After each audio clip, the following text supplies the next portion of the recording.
नमस्कार, मैं खास प्रोग्राम न्यूज स्पेशल में आप सभी का बहुत बहुत स्वागत है। मैं हूं मनीष कुमार वर्मा, HN 24/7 देख रहे हैं आप। देश का सबसे बड़ा इंडोर हॉल यानी भारत मंडपम दुनिया की महाशक्तियों को एक मंच पर लाने के लिए तैयार है। ये पहली बार होगा जब दुनिया के शक्तिशाली देश के राष्ट्राध्यक्ष दिल्ली में एक साथ एक वक्त में होंगे। 48 घंटे के लिए भारत की राजधानी दिल्ली दुनिया का सबसे हॉट सेंटर होगा। G20 समिट का आयोजन दिल्ली के प्रगति मैदान में 9 से 10 सितंबर तक होने वाला है। शिखर सम्मेलन में शामिल होने के लिए कई देशों के वरिष्ठ नेता दिल्ली पहुंच रहे हैं। ब्रिटेन के प्रधानमंत्री ऋषि सुनक G20 शिखर सम्मेलन के लिए दिल्ली पहुंचे हैं, तो वहीं जापान के प्रधानमंत्री फूमियो किशिदा, बांग्लादेश की प्रधानमंत्री शेख हसीना समेत कई देशों के प्रधानमंत्री और राष्ट्रपति दिल्ली पहुंच चुके हैं। बता दें कि G20 सम्मेलन को लेकर पुलिस ने नई दिल्ली क्षेत्र में गुरुवार रात 12 बजे से प्रतिबंध लागू कर दिया, जो कि 10 सितंबर की रात 12 बजे तक लागू रहेगा।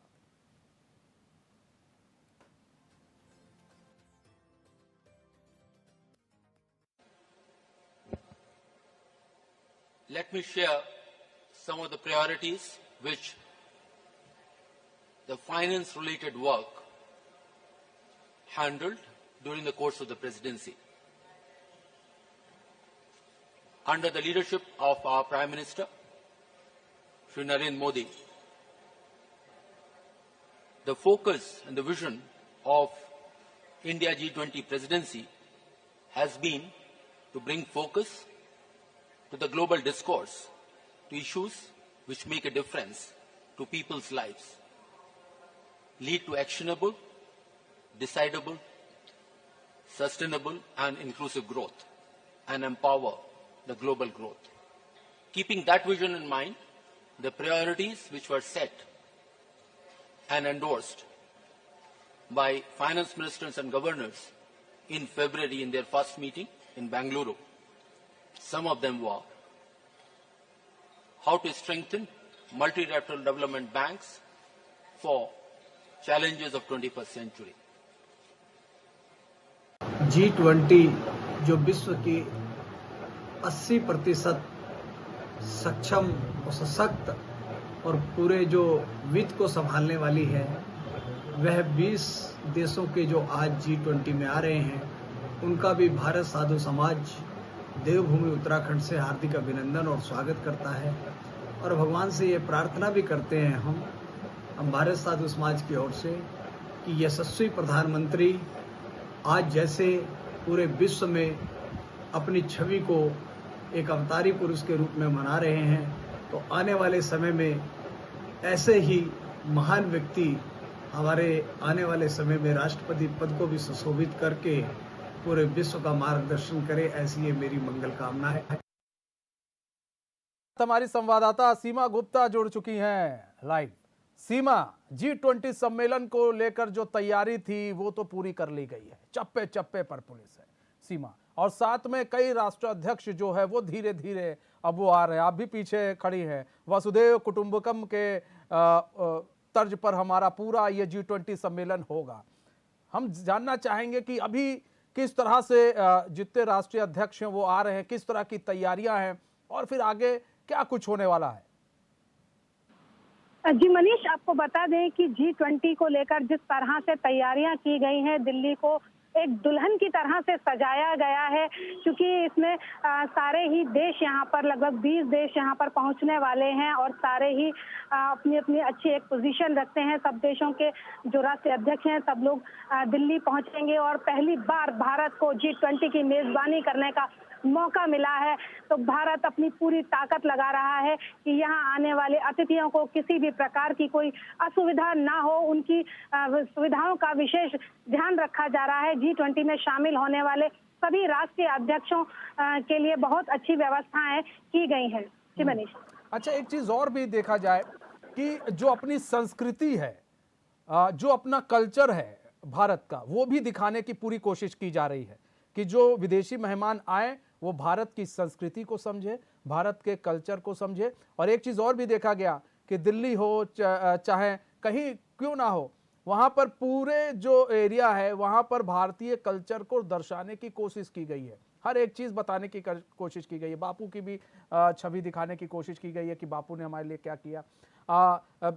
डांस किया गया है, जब लोग अतिथि आ रहे थे उनके लिए भारतीय डांस किया गया, भारतीय परिधान का भी काफ़ी वहाँ पर सामान लगाया गया है। तो ऐसे में भारतीय कल्चर को भी दर्शाने की कोशिश की गई है, क्योंकि एक बहुत बड़ा मंच बनकर भारत उभर रहा है G20 को लेकर, और काफ़ी कुछ बातें होंगी। द्विपक्षीय बात होनी है अमेरिका से, और भी कई देशों से उनके साथ द्विपक्षीय बात होनी है। ऐसे में काफ़ी कुछ सामने, भारत के कल्चर को आप रखते हैं सामने, उसके बाद अगर आप कुछ कहते हैं तो शायद उन लोगों को भी समझ में आएगा कि आज भारत वास्तव में है क्या। हमने पहले जो भारत देखा था, अब जो भारत देख रहे हैं, क्या बदलाव आया है, वो भी देखने को मिल रहा है ये जो G20 का सम्मेलन चल रहा है। जी मनीष, आपको बता दें कि जिस तरह से G20 सम्मेलन में भारत की भारतीयता को दर्शाया जा रहा है, अलग अलग स्टॉलें भी लगाई गई हैं, और जो अतिथि हैं, जो हमारे विदेशी मेहमान हैं, उनको दिखाने के लिए, उनको अपनी भारतीय संस्कृति को दिखाने के लिए पूरी तरह से व्यवस्था की गई है। यहाँ परिधान की, यहाँ तक कि आपको बता दें कि खाने पीने की भी व्यवस्था, इस तरह की स्टॉल लगाई गई हैं ताकि उन्हें रूबरू कराया जा सके कि भारत में किस तरह के व्यंजन और किस तरह की संस्कृति है, जो कि विदेशियों के लिए सामने दर्शाने के लिए स्टॉल लगाकर प्रस्तुत की गई है। अच्छा, पूरे 10 तारीख तक हाई अलर्ट पर है, पूरी दिल्ली हाई अलर्ट पर रहेगी, और ऐसे में चप्पे चप्पे पर पुलिस प्रशासन है, और ऐसा घेरा बनाया गया जिसको तोड़ पाना नामुमकिन है किसी के लिए भी। ऐसा घेरा बनाया गया है। अगर सुरक्षा की दृष्टि से देखें तो किस तरह से गाड़ियों को आने जाने दिया जा रहा है, या फिर कोई रोक लगा दी गई है, या फिर कोई डायवर्जन किया गया है? मेट्रो को लेकर क्या यथा स्थिति है इस वक्त? जी मनीष, डाइवर्जन किया गया है कई रूटों पर। यहाँ पर ट्रैफिक जो है वो रोक दिया गया है आम जनता के लिए, जिस तरह से कि प्रगति मैदान की सड़कों पर आम जनता का आना प्रतिबंधित है, क्योंकि इस समय पे वहाँ पर सभी जो है देशों के प्रमुख राष्ट्राध्यक्ष आ रहे हैं और धीरे धीरे कर कर वहाँ पर पहुँच रहे हैं। तो आम जनता की आवाजाही पर वहाँ पर रोक लगाई गई है। सुरक्षा व्यवस्था बहुत ज्यादा कड़ी करी गई है ताकि जो हमारे अतिथि हैं उन्हें किसी भी तरह की कोई बाधा उत्पन्न ना हो, उनके आवागमन में किसी भी प्रकार की कोई रुकावट ना हो।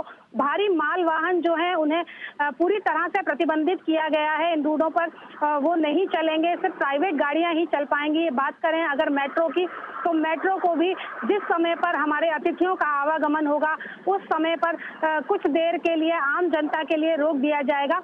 उसके अलावा सारी चीजें व्यवस्थित रहेंगी। जिस तरह से ट्रैफिक कंट्रोल किया जा रहा है, तो कहीं पर भी किसी तरह की कोई परेशानी उत्पन्न होने की कोई भी आशंका नहीं है। ट्रैफिक कंट्रोल किया जा रहा है ताकि हमारे जो मेहमान आ रहे हैं, कहते हमारे यहाँ कहा जाता है अतिथि देवो भव। हम अतिथि को भगवान के रूप में मानते हैं, उनकी खिदमत हम बहुत अच्छे से करते हैं ताकि वो आए तो उन्हें ये एहसास ना हो कि वो अतिथि हैं, हमारे घर के मेहमान हैं। हम इस तरह से खिदमत करते हैं उनकी, अतिथि देवो भव। ऐसे में किस तरह की तैयारी और की गई है ताकि अगर मेहमान जो आ रहे हैं उनको कोई परेशानी ना हो? और सबसे बड़ी चीज़ है कि द्विपक्षीय वार्ता होनी है अमेरिका के साथ, तो इसमें क्या चीज़ महत्वपूर्ण रहने वाले हैं? एक तो देखिए जिस तरह से बात की जाए, चीन ने किनारा कर लिया, रूस को भी बुलाया गया था लेकिन रूस ने भी किनारा कर लिया। कहा जा रहा है चीन के अंदर जो अंदर खाने जो वहाँ पर स्थिति चल रही है उसको लेकर चीन के जो राष्ट्रपति हैं वो आने से थोड़ा बचते रहे। वहीं रूस के राष्ट्रपति भी यहाँ पर नहीं पहुँचे।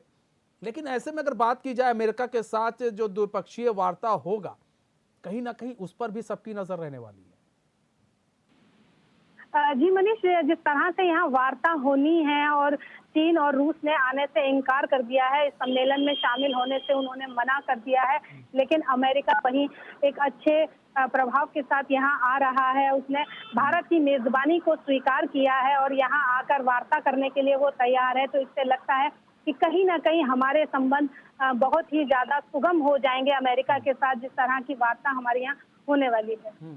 अच्छा, मैं सुन रहा था कई ऐसे नेताओं को मैं सुन रहा था विदेशी जो अमेरिकन लीडर्स थे, या फिर हम और भी किसी विदेशी लोगों की बात करें, उनके लीडर्स की बात करें, चाहे जापान हो चाहे अमेरिका हो, कोई क्यों ना हो, हमने जब उनको सुना तो जिस तरह से वो बात कर रहे थे भारत को लेकर, लग रहा था ऐसा कि वास्तव में जो भारत की धाक है, जो भारत की धमक है, वो अब काफ़ी ज़्यादा हो गई है विदेशों में। क्योंकि वो वास्तव में यहाँ आना चाह रहे थे। वो चाह रहे थे कि वो यहाँ आए और हमारे देश के प्रधानमंत्री से मिले, वार्ता करें और जो अपने संबंध हैं उन्हें और मजबूत और प्रगाढ़ करें, ताकि संबंध हमारे जो हैं और मजबूत हो। तो कहीं ना कहीं ये जो चीजें थी वो देखने को मिली है। कई ऐसे राजदूतों को मैंने सुना बातचीत करते हुए, उन्होंने अपने बयान दिए हैं। और खासकर अमेरिका तो बहुत उत्साहित था कि वो भारत आना चाह रहा था, वो तो मौके की तलाश में था। तो क्या समझा जाए कि वास्तव में जिस तरह से प्रधानमंत्री नरेंद्र मोदी ने विदेशों में जाकर भारत की एक मजबूत पकड़ बनाई है, आज उसका नतीजा है कि ये लोग आज इतने उत्साहित हैं भारत आने के लिए। कई लोग तो आ भी चुके हैं नरेंद्र मोदी से मिलने के लिए, यहाँ के कल्चर को देखने के लिए, द्विपक्षीय बात करने के लिए।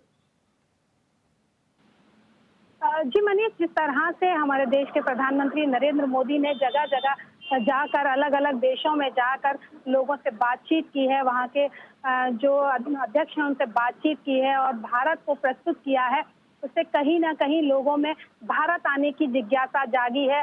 और जिस तरह से उनमें उत्सुकता है भारत को आकर जानने की, इससे यही लगता है कि भारत के लिए बहुत अच्छे परिणाम होने वाले हैं। और पहली बार भारत को जो G20 में मेजबानी करने का मौका मिला है, ये हमारे भारत के लिए बहुत ही एक सुअवसर होगा। इससे हमारी आर्थिक व्यवस्था में बहुत ज्यादा अच्छे परिणाम देखने को मिलेंगे। आर्थिक सुधार की बात कही आपने। अमेरिका कह रहा है कि, अमेरिका छोड़िए, फ्रांस ने भी कह दिया है कि आने वाले समय में भारत जो है तीसरी बड़ी अर्थव्यवस्था होगी। आपको बताएं इस वक्त अमेरिका में काफी हो हल्ला हो रहा है, महंगाई काफी चरम पर है, वहां पर लूटपाट मची हुई है। लेकिन भारत के अंदर जिस तरह से अर्थव्यवस्था को मजबूती से संभाला गया है, उसे भी देखना और समझना बहुत जरूरी है।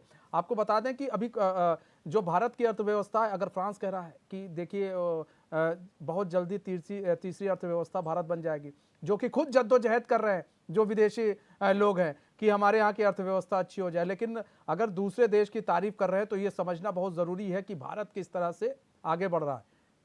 सीमा जी मनीष, जिस तरह से भारत की इस समय तारीफ हो रही है, प्रधानमंत्री ने तारीफ योग्य कार्य भी किए हैं।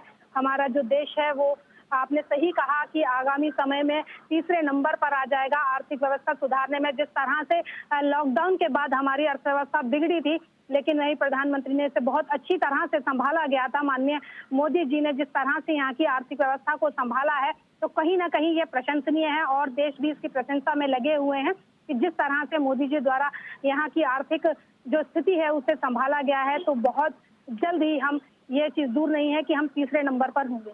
अच्छा सीमा, एक छोटा सा सवाल ये भी है कि देखिए जिस तरह से G20 का सम्मेलन चल रहा है, ऐसे में एक सबकी, पूरी दुनिया की नजर इसी पर है और जो देश से बाहर भारतीय रह रहे हैं उनकी भी नजर इसी पे। जो लोग काफी साल पहले चले गए थे, अब वो जब देखेंगे हमारा देश किस तरह से आगे निकल गया है, हमारा देश किस तरह से आज तरक्की कर रहा है, तो कहीं ना कहीं ये असर पड़ेगा। और वो लोग जो है, जो बाहर देशों में रहकर बिजनेस कर रहे हैं, वो लोग अपने देश को बढ़ाने के लिए हाथ बढ़ाएंगे। इससे भी और भी जो है हमारे देश में जो आर्थिक रूप से हम और भी मजबूत हो सकते हैं। हो सकता है कई लोग जो चले गए, जिसे कहते हैं भारत छोड़ गए, पलायन कर गए, वो हो सकता है भारत आ भी जाए, भारत रिटर्न भी हो सकते हैं वो। जी मनीष, जिस तरह से देखने को मिल रहा है हमारी आर्थिक व्यवस्थाएं सुधर रही हैं और हमारा जो देश है वो तरक्की की तरफ बढ़ रहा है। अभी हमने चंद्रयान 3 भी सफलतापूर्वक पाया है। इसके बाद कहीं ना कहीं ये देखने को मिलता है जो लोग यहाँ से चले गए थे या जो लोग बाहर जाने का मन बना रहे थे, वो अब यहीं रहने के लिए अपने मन से तैयार हैं। और जो बाहर जाकर यहाँ से बस गए हैं, अब अपनी देश की आर्थिक स्थिति को देखते हुए एक बार फिर वापसी का मन बनाएंगे यहाँ आने के लिए। कहीं ना कहीं उनके मन में भी इस चीज की उत्साह जागृत होगी कि वो वापस लौटकर अपने देश को आए। जबकि हमारा देश भी किसी से कम नहीं है, आज एक अच्छी मेजबानी कर रहा है हमारा देश G20 में, उसको स्थान मिला है। हमारा देश कहीं ना कहीं हर चीज में आ गए। सीमा, बहुत बहुत धन्यवाद हमारे साथ जुड़ने के लिए और तमाम जानकारी देने के लिए, महत्वपूर्ण जानकारी देने के लिए।